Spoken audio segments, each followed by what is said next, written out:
ዛሬ ሁላችንም ልናውቀው ስለሚገባ በጣም ወሳኝ ስለሆነ የጤና ጉዳይ እንነጋገራለን። ብዙዎቻችን የሆድ ቁርጠት፣ መነፋት ወይም ደግሞ የሰገራ ልምድ መለወጥ ሲገጥመን ምግብ አልተስማማኝም ወይም ደግሞ ጨጓራዬ ነው ብለን በችልታ እናልፈዋለን። ነገር ግን እነዚህ ምልክቶች ሰውነታችን ስለ አንጀት ካንሰር የሚሰጠን ቀይ መብራቶች ቢሆኑስ? የአንጀት ካንሰር ቀድሞ ከተደረሰበት ሙሉ በሙሉ ሊድን የሚችል በሽታ ነው። ነገር ግን ችግሩ ምልክቶቹ መጀመሪያ ላይ በጣም ቀላል መስለው መታየታቸው ነው። ዛሬም በዚህ ቪዲዮ በምንም ተአምር ችላ ሊባሉ የማይገቡ 10 ዋና ዋና የአንጀት ካንሰር ምልክቶችን አንድ በአንድ በዝርዝር እናያለን። ይሄ መረጃ የራሳችሁን ወይም ደግሞ የምትወዱትን ሰው ሕይወት ሊታደግ ስለሚችል እስከ መጨረሻው ተከታተሉ። አንደኛ፣ የሰገራ ልምድ መለወጥ።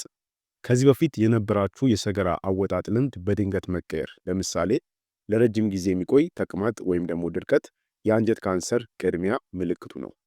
ለረጅም ጊዜ ይሄ ማለት ከ2 እስከ 3 ሳምንታት በላይ የማያልቅ ተቅማጥ ወይም ደግሞ ፈሳሽ ሰገራ ሊሆን ይችላል። ይህም የሚሆነው እጢው አንጀትን ሲቆጠቁጠውና አንጀታችሁ ቆሻሻን በፍጥነት ለማስወጣት ሲሞክር ነው። ከዚህ በፊት የነበረ የሰገራ አወጣጥ ተቀይሮ በጣም የሚቆለፍባችሁ ይሆናል። እጢው እያደገ ሲመጣ መንገዱን ስለሚዘጋው ሰገራ በቀላሉ ማለፍ አይችልም፣ ድርቀት ይከሰታል ማለት ነው። ለምሳሌ የሰገራ ልምድ መለወጥ ስንል በቀን አንዴ ያወጣ የነበረ ሰው በድንገት በቀን ከ4 እስከ 5 ጊዜ መመላለስ ከጀመረ ወይም በተቃራኒው ድርቀት ከተከሰተበት ማለት ነው። ይህም የሚሆነው እብጠቱ አንጀታችሁ ውስጥ ያለውን የቆሻሻ አወጋገር መንገድ ስለሚረብሸው ነው። ስለዚህ የሰገራ አወጣጥ ልምዳችሁ በዚህ መልኩ ይቀየራል፣ የአንጀት ካንሰር ምልክቱ ከሆነ ማለት ነው። ሁለተኛ፣ በሰገራ ላይ ደም መታየት። በሰገራ ላይ ደም መታየት የአንጀት ካንሰርን ለመለየት ከሚረዱ ምልክቶች ሁሉ ዋነኛውና ትልቁ ማስጠንቀቂያ ነው። ደሙ የሚታይበት መንገድ እንደ ካንሰሩ ይሄ ማለት እጢው መገኛ ቦታ ይለያያል። በጣም ግልጽ የሆነው ምልክት በሰገራ ላይ ወይም ደግሞ ከሰገራ በኋላ ደም መታየት ነው። ደሙ ደማቅ ቀይ ወይም ደግሞ በጣም የጠቆረ ለምሳሌ እንደ አስፋልት ሬንጅ ሊሆን ይችላል። ደሙ ደማቅ ቀይ ከሆነ እብጠቱ ወደ ፊንጢጣ አካባቢ ነው ማለት ነው። ደሙ በጣም የጠቆረ ወይም ደግሞ ሰገራው ልክ እንደ አስፋልት ሬንጅ ከሆነ ደግሞ ካንሰሩ የላይኛው አንጀት አካባቢ ሆኖ ደሙ በምግብ መፍጫ ሂደት ውስጥ አልፈዋል ማለት ነው። ታዲያም ደሙ በሰገራው ውስጥ ተቀላቅሎ የሚወጣ ከሆነ ይህ ከአንጀት ግድግዳ የሚመጣ መሆኑን ያሳየናል። ደሙ በሰገራው ውጫዊ ክፍል ላይ ብቻ ከሆነ ደግሞ የፊንጢጣ መቁሰል ወይም ደግሞ ኪንታሮት ሊሆን ይችላል። ነገር ግን ካንሰርም ሊሆን ስለሚችል ምርመራ ያስፈልገዋል። ሶስተኛ፣ የሆድ ቁርጠትና ምቾት ማጣት። የአንጀት ካንሰር በሚኖርበት ጊዜ የሚሰማው የሆድ ቁርጠት ከወትሮ ለየት ያለና ትኩረትን የሚሻ ነው። ሁልጊዜ የሚሰማ የሆድ መነፋት፣ የጋስ ወይም ደግሞ የአየር መጠራቀም ወይም የሆድ ቁርጠት የአንጀት ካንሰር ምልክት ሊሆን ይችላል። ህመሙ እንደ ድንገተኛ ቁርጠት ሊመጣና ሊሄድም ይችላል። ዝም ብሎ የጨጓራ ህመም ሳይሆን ከሆዳችሁ ውስጥ የሚጨምቅ ወይም ደግሞ የሚቆረጥጥ አይነት ህመም ነው። ህመሙ እንደ ማዕከል ነው። ለተወሰነ ጊዜ አጥብቆ ይዛችኋል፣ ከዚያ በኋላ ደግሞ ድንገት ይለቃችኋል። ይሄም ውደት ደጋግሞ የሚከሰት ነው። ይህ ህመምም ቆይቶ የሚመጣ ከሆነ እብጠቱ አንጀትን እየዘጋው መሆኑን ሊያሳየን ይችላል። አራተኛ፣ የደም ማነስ። በአንጀት ውስጥ የሚፈስ ደም በአይን ባይታይም ከጊዜ በኋላ ግን የደም ማነስን ያስከትላል።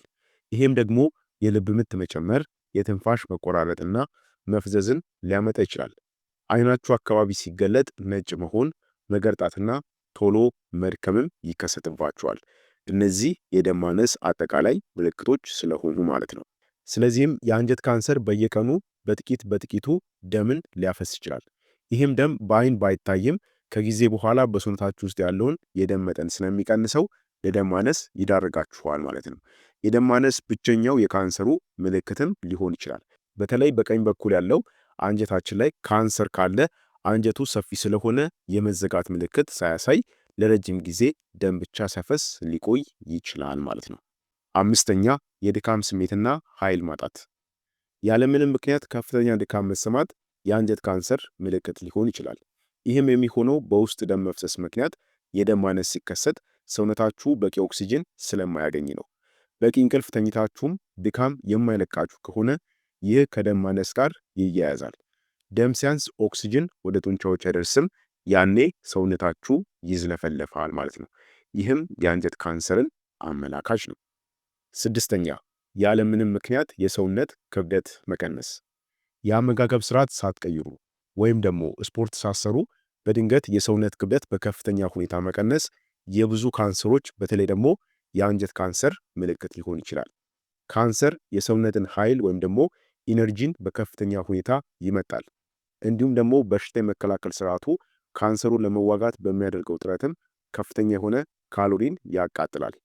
ምግብ እየበላችሁ ክብደታችሁ የሚቀንስ ከሆነም ሰውነታችሁ ውስጥ ያልታወቀ ትግል አለ ማለት ነው።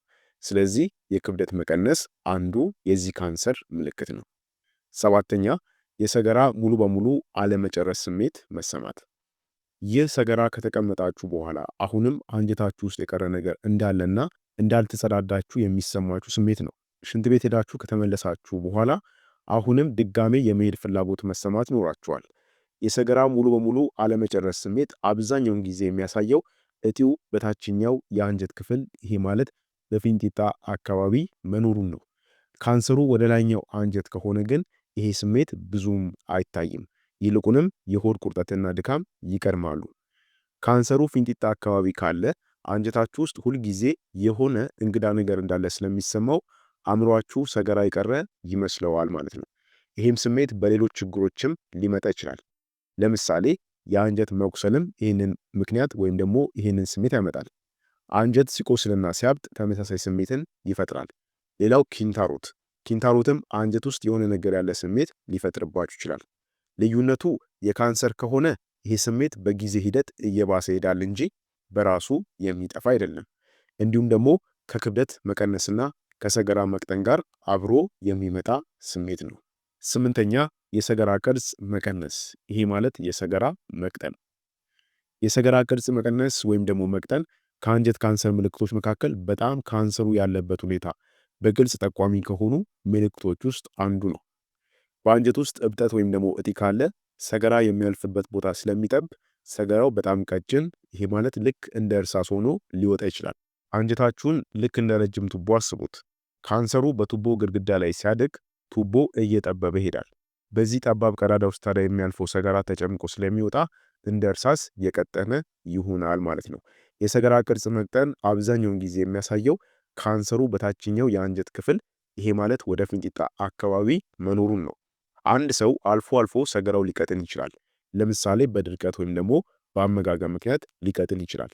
ነገር ግን የሰገራ መቅጠን ቋሚ ከሆነ ይሄ ማለት ለተከታታይ ሳምንታት የምታወጡት ሰገራ ሁሉ ቀጭን ከሆነ መጨነቅ ካለበት ሰገራ ለማውጣት በጣም የምትጨነቁ ከሆነና ከወጣም በኋላ አሁንም የቀረ የሚመስል ስሜት ከተሰማችሁ እንዲሁም ደግሞ ከደም ጋር ከሆነ ይሄ ስንል ቀጭን ሰገራ ከደም ወይም ደግሞ ከዝልግልግ ፈሳሽ ጋር አብሮ ከታየ የካንሰር ምልክት ሊሆን ይችላል ማለት ነው።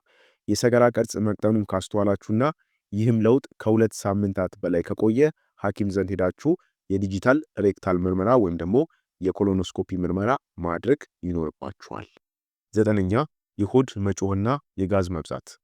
የሆድ መጮህና የጋዝ መብዛት በአንጀት ካንሰር ወቅት የሚከሰቱት ዝም ብሎ በምግብ አለመስማማት ሳይሆን አንጀት ውስጥ መሰናከል በመኖሩ ምክንያት ነው። ከወትሮ በተለየ ሁኔታ ሆድ ውስጥ ከፍተኛ ድምፅ መሰማትና የጋዝ መፈጠር ነው። ይህም የሚሆነው እጢው የአንጀትን እንቅስቃሴ ሲያስተጓጉል ነው።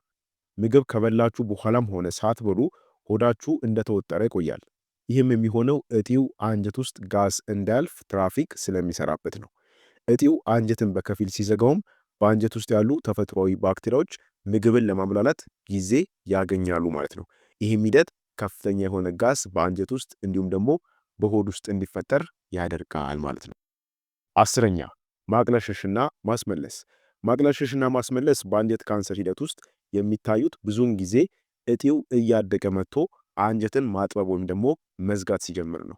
ይህም ሁኔታ በሕክምናው ቦል ኦብስትራክሽን ይባላል። የአንጀት መዘጋት ማለት ነው። እጢው አንጀትን ሙሉ በሙሉ የሚዘጋው ከሆነ ምግብና ፈሳሽ ማለፍ ስለማይችሉ ማቅለሽለሽና ማስመለስ ሊከሰት ይችላል። ይህም አፋጣኝ ሕክምና የሚፈልግ ደረጃ ነው። ካንሰሩ አንጀትን ሙሉ በሙሉ ከዘጋው የበላችሁት ምግብ ማለፍ ስለማይችል ወደ ላይ ይመለሳል።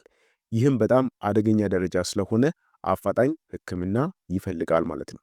ማቅለሽለሹና ማስመለሱም ከካንሰር ጋር የተያያዘ ከሆነ ብዙ ጊዜ አብረው የሚከሰቱ ምልክቶች ይኖራሉ።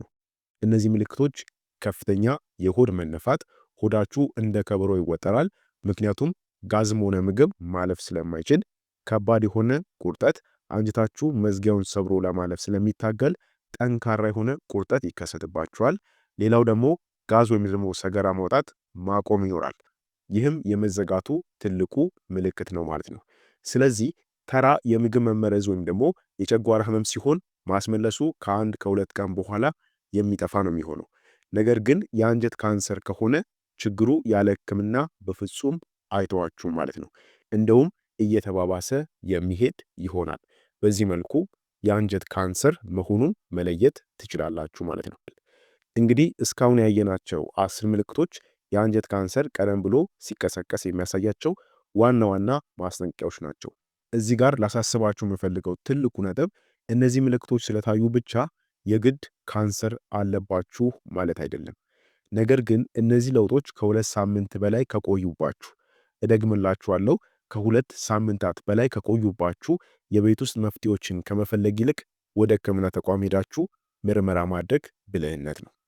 አስታውሱ፣ ከበሽታው መከላከሉ ይሻላል እንደሚባለው ሁሉ በሽታውን ቀድሞ ማወቁ ለመዳን 90% እድል ይሰጣችኋል። ለጤናችሁ ትኩረት ስጡ። ሰውነታችሁ የሚነግራችሁንም ስሜት በደንብ አድምጡ። ይሄ መረጃ ለሌሎችም እንዲደርስ ቪዲዮውን ላይክ እና እንዲሁም ደግሞ ሼር ማድረጋችሁን አትርሱ። ተመሳሳይ የጤና መረጃዎችም እንዲደርሷችሁ ሰብስክራይብ እያደረጋችሁ ቤተሰብ ሁኑ እላችኋለሁ። በቀጣይ አስተማሪ የጤና ቪዲዮ እስከምንገናኝ ጤና ቆዩልኝ።